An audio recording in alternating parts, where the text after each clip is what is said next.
అక్కడుండే పాలకులు కానీ పబ్లిక్ పాలసీ కానీ అక్కడ చేసిన ప్రయోగాలు కానీ చాలా మంచి ఫలితాలు వచ్చాయి. ఈరోజు ఇండియా కూడా మనం చూస్తున్నాం. నరేంద్ర మోడీ గారు ప్రధానమంత్రిగా అయిన తర్వాత 11 సంవత్సరాల్లో 11వ ప్లేస్లో ఉండే ఆర్థిక వ్యవస్థ 4వ అతి లార్జ్ ఎకానమీకి వచ్చాం. రాబోయే సంవత్సరం మనం 3rd లార్జెస్ట్ ఎకానమీకి వస్తాం. అదే మరి 2038కి 2nd లార్జెస్ట్ ఎకానమీకి వస్తాం. 2047కి నాకైతే డౌట్ లేదు. ఒకవేళ ఏదైనా సంథింగ్ వెంట్ రాంగ్ అయితే తప్ప, లేకపోతే India by 2047 will become number 1 economy. It is unstoppable. It is going to happen. అదే సమయంలో 25 సంవత్సరాల కంటే ముందు ఒక పబ్లిక్ పాలసీ, ఒక విజన్ ఇచ్చాం.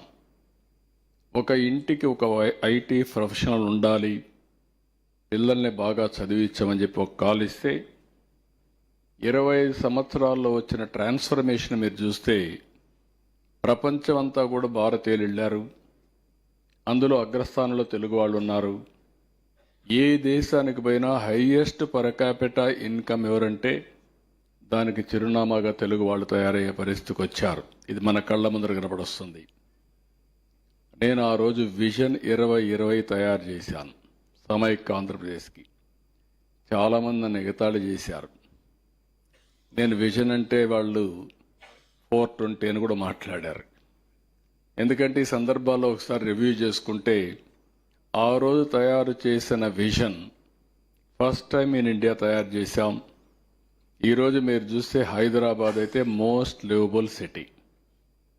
హైదరాబాద్ వెనక్కిపోతే చాలామంది ఆ వెస్టర్న్ సైడ్, అది చాలామంది అన్నారు వాస్తు ప్రకారం ఈస్ట్లో కానీ నార్త్ ఈస్ట్లో కానీ డెవలప్ అవుతుంది, కానీ ఎప్పుడు కూడా వెస్ట్ లేకపోదని చెప్పంటే సరే మీరే చూస్తారని చెప్పాం.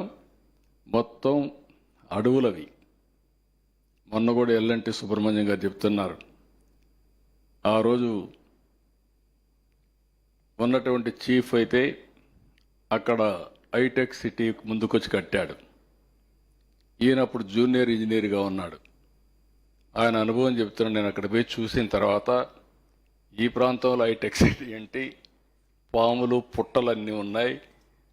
ఆ రోజు నేను అనుకున్నాను, గట్టిగా చెప్తే నా ఉద్యోగం పోతుంది కాబట్టి గమ్మనున్నాను.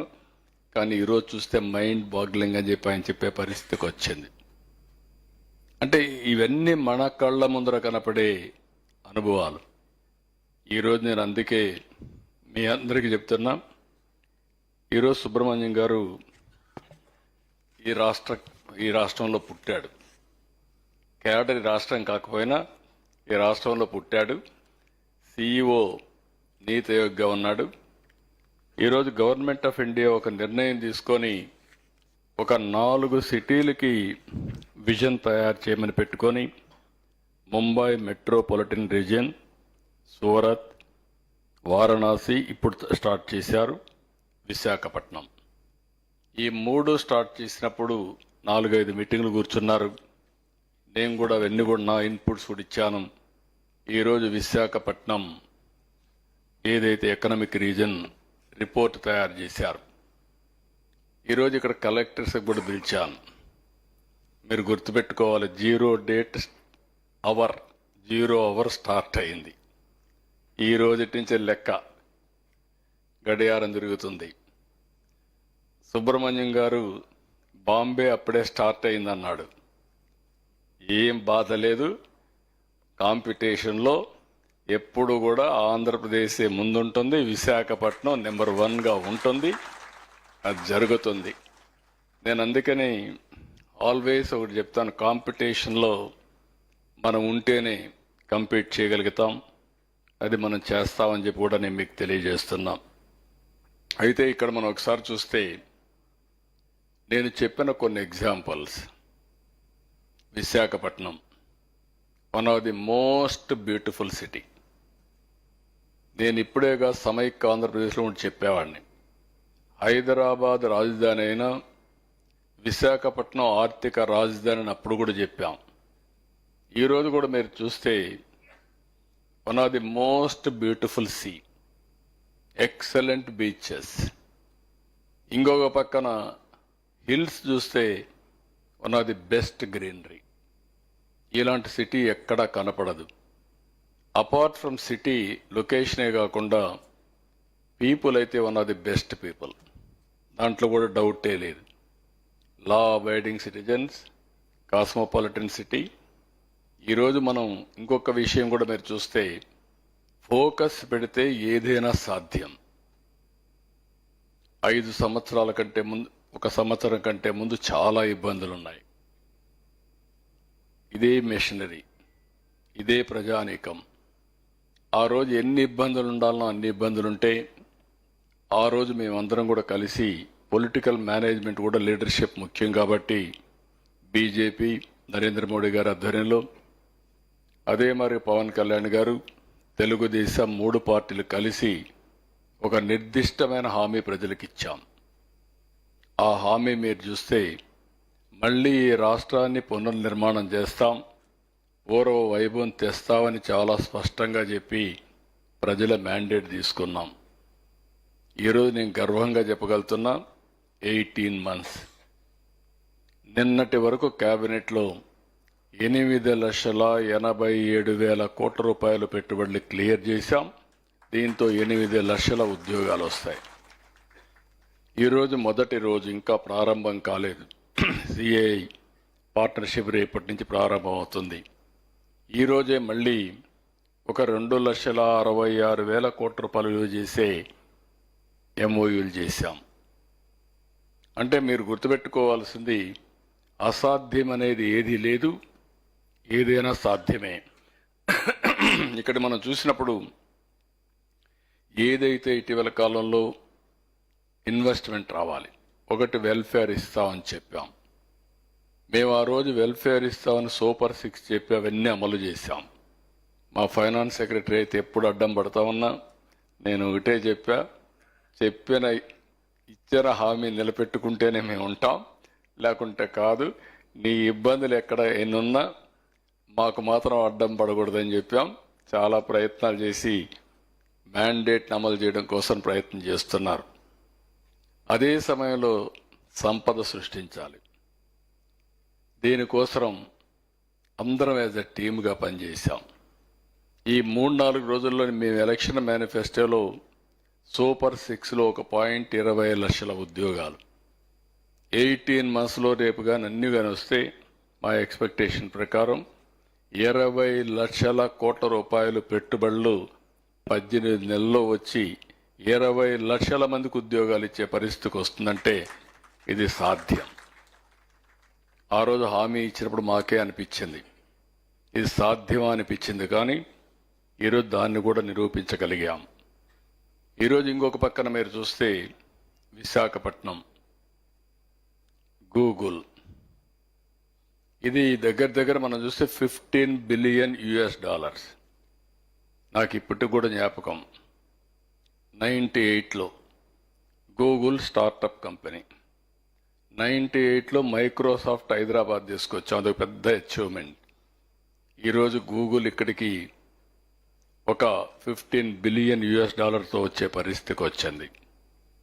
ఇదే జిల్లాలో దగ్గర 1,30,000 కోట్ల రూపాయలు పెట్టుబడులు పెట్టి ఆర్సీఆర్ మిత్తల్ స్టీల్ సిటీ కట్టే పరిస్థితికి వచ్చారు. అన్ని క్లియరెన్స్ అన్నీ అయినాయి. అంటే పెద్ద ఎత్తున పెట్టుబడులన్నీ కూడా ఈ రీజన్కి వస్తున్నాయి.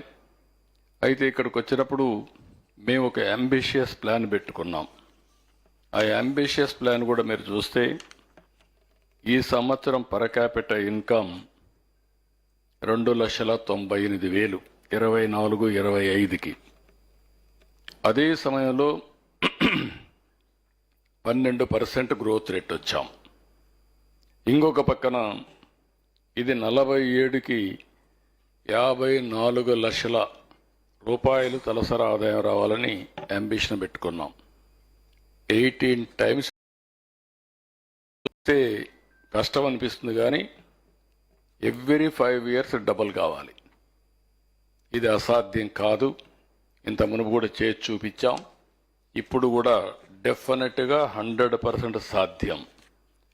ఇక్కడికి వచ్చినప్పుడు ఇప్పుడే రామ్మోహన్ నాయుడు గారు ఒక మాట అన్నారు.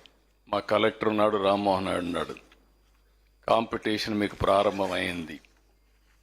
మీరు ఎన్ని చెప్పినా కూడా మీ పర్ఫార్మెన్స్ మీకంటే కూడా వేరేవాడు కూడా పరిగెత్తా ఉంటారు.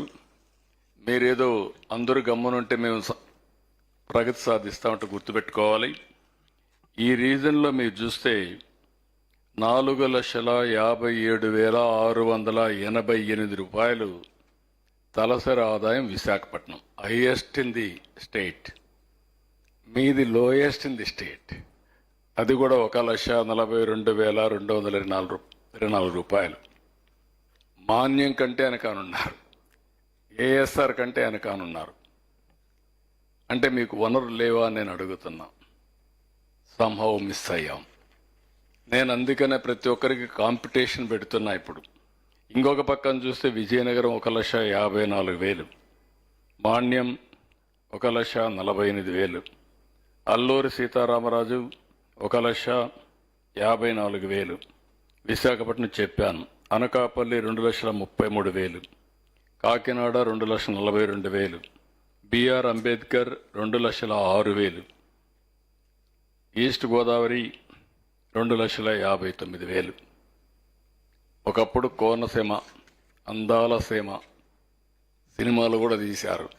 ఇప్పుడు ఇన్కమ్ తగ్గిపోయే పరిస్థితి వస్తూ ఉంది. కోనసీమ కలెక్టర్ ఇక్కడే ఉన్నాడు. You have to compete. Otherwise మీ వల్ల అక్కడుండే ఆ ప్రాంతంలో ఉండే ప్రజలకు అన్యాయం జరిగే పరిస్థితి వస్తుంది.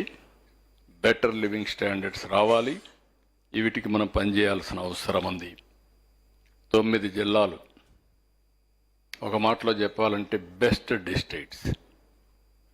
పోర్ట్ కానీ, లాజిస్టిక్స్ కానీ, లేకపోతే ఇంత మునిపే రామ్మోహన్ రెడ్డి గారు చెప్పినట్టు 3 క్యాపిటల్స్ కనెక్ట్ చేయడం కానీ. ఈరోజు నీతి ఆయోగ్ను కూడా రిక్వెస్ట్ చేస్తున్నా, మీరు కూడా ఆలోచించాల్సింది డెవలప్మెంట్ అంతా నార్త్ టు సౌత్ మనం ఆలోచిస్తున్నాం. ఇప్పుడు మన ఏరియా కూడా ఉంది.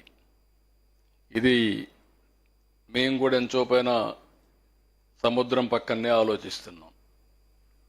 దీనివల్ల లాజిస్టిక్స్ డెవలప్ కావడం లేదు. ఇప్పటి నుంచి మీరు చేయాల్సింది, మాకు నీతి ఆయోగ్ కూడా ప్లాన్ చేసేటప్పుడు ఈస్ట్ నుంచి వెస్ట్కి తీసుకెళ్ళాలి. మీరు ఎప్పుడైతే ఈస్ట్ నుంచి వెస్ట్కి తీసుకెళ్తారో ఇంటర్లాండ్ కనెక్టివిటీ అవుతుంది.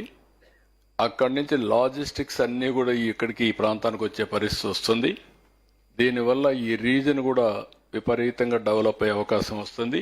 అది కూడా నీతి కన్సిడర్ చేయాల్సిన కోరుతున్నాం. ఇంకొక పక్కన ఈ ప్రాంతంలో అన్ని వనరులు ఉన్నాయి. ఇటీవల కాలంలో నేను ఒక ప్యాషన్గా అరకు కాఫీని ప్రమోట్ చేశాం.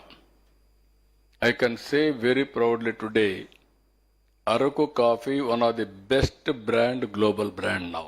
ఎక్కడికి పోయినా అరకు కాఫీ అంటే ఎవ్రీబడి ఈజ్ రికగ్నైజింగ్. ఇవన్నీ కూడా ఒక 10 years చేయగలిగాం. అలాంటి పొటెన్షియల్ ఉండే ప్రాంతం ఇది. టూరిజానికైతే మీరు చూస్తే one of the best place.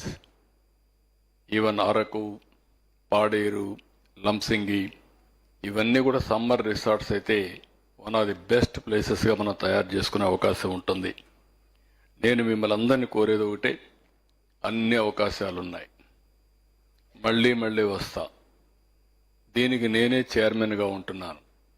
వారు నెలకొక్కసారి 1 గంట అన్నారు. డెఫినెట్గా 1 గంట పెడతా. పెట్టడమే కాకుండా ఆల్ కలెక్టర్స్ రన్నింగ్ రేస్ ఉంటుంది. కాంపిటీషన్ స్టార్ట్ అయింది. ఎంత ఇన్వెస్ట్మెంట్ చేసే తెచ్చారు, ఎంత పెట్టారు, ఏం చేశారు, అవన్నీ కూడా పెడతా. అదే మరిగా ఈ యొక్క కాకినాడ రీజన్ ఏదైతే ఎకనామిక్ డెవలప్మెంట్ కోసం ఇండస్ట్రీ సెక్రటరీని సిఇఓగా పెడుతున్నా.